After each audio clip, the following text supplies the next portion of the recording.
maamulaha wasaaradda caafimaadka ee degmada Gardag Maxamed Saciid Ismaaciil ayaa ka warbixiyay muddadii uu joogay xafiiska wasaaradda caafimaadka ee degmada Gardag waxyaabihii uu qabsamay sidoo kale maamulaha ayaa soo dhaweeyay siduwaha cusub ee wasaaradda caafimaadka ee gobolka Sanaag loo soo magacaabay isagoo sagootiyay siduwii hore wasaaradda caafimaadka maamulaha ayaa fariin wacyigelin u diray bulshada ku dhaqan deegaanada hoostaga degmada Gardag taasoo ku saabsan xalinka COVID-19 isla markaana sheegay in dadweynuhu qaataan talooyinka iyo wacyigelinta loo soo dirayo kana digtoonaadaan halista uu leeyahay xanuunka COVID-19 waa kan maamulaha oo ka hadlaya arrimaha halkan waa degmada Gardag MCH-ka hooyada iyo dhalaanka degmada Gardag ku hadlaya wasaaradda caafimaadka degmada Gardag BOMA degmada Gardag waxaan halkan kaga warbixinayaa xogaa warbixina MCH-ku sida uu shaqeeyo iyo hawlaha ka socda iyo baahida loo baahan yahay ee ka maqan intaasan kaga warramaya haddaan guud ahaan ka warramo MCH-ku in badan buu shaqaynayay wuxuu xukumaa 22 tuulo waxa uga yimaada referralka wuxuu ka kooban yahay 6 qaybood farmasigii OPD-gii under 5-kii iyo qaybtii umursada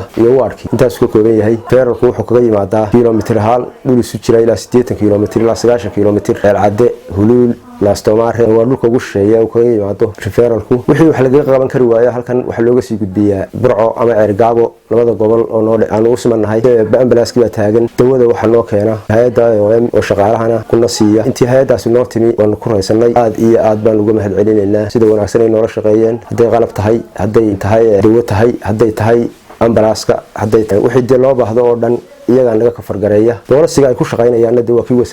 wasaaradana noo amartay ogna marka aad iyo aad baan ugu mahad celinaynaa wasaaradda caafimaadka horumarinta caafimaadka sida wanaagsan ay noola shaqeyso waxa uu naga dhiman qaybtii cusbitaalkana waxa noo dhagax dhigay agaasimaha guud ee caafimaadka Xirgeeye insha Allah waa rajaynaynaa haddana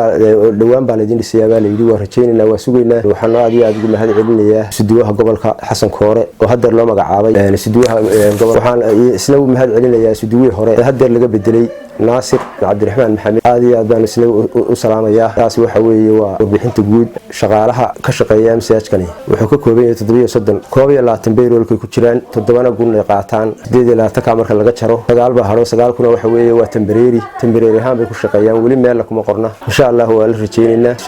شغالون أساسه شقية الحرمها كلا الدقمة كفرا وحكم ده العد المحاك كله هذا فالجاب جو يسويني أنت سو حرمات باينا نقصوا رفيرن كريا umuraya iyo dadka xanuunsanaya waxaan aad iyo aad ugu mahad celinayaa wasaaradda caafimaadka ee uu madaxa ka yahay wasiirka Cabdilaahi Axmed Bedi waxaan leeyahay shaqadeedu waa sida shaqada waxa la galaa 7 subaxnimo habeenkii waxa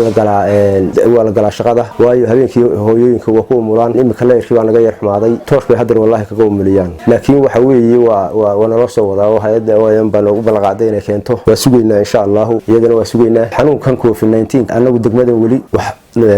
hayo kuma hayno waa iska jira kulli xanuun hargab xanuun la yiraahdo oo dadku waa majority xanuunkaas u badan oo haya laakiin wali waxaan ka helo xanuunka ma hayno ilaahay ka baryahay ilaahay naga joojiyo dawaayo dad wax kama qaban karo kulli qalabkii COVID-19 ka waa u baahanahay oo ma hayno haday tahay iskaafkii haday tahay dhiitooshii haday tahay shaambooyadii haday tahay saabuunihii ma hayno wali laga soo gaarin waa sugaynaa waa noo imanayaan waa u baahanahay laakiin wacyigelinta inta waa socotaa dadku moobilkana xitaa way ka maqlaan oo waa og yihiin oo wacyigelintu waa socotaa anaguna inta dadku waa ka wacyigelinayna oo sida fariimaha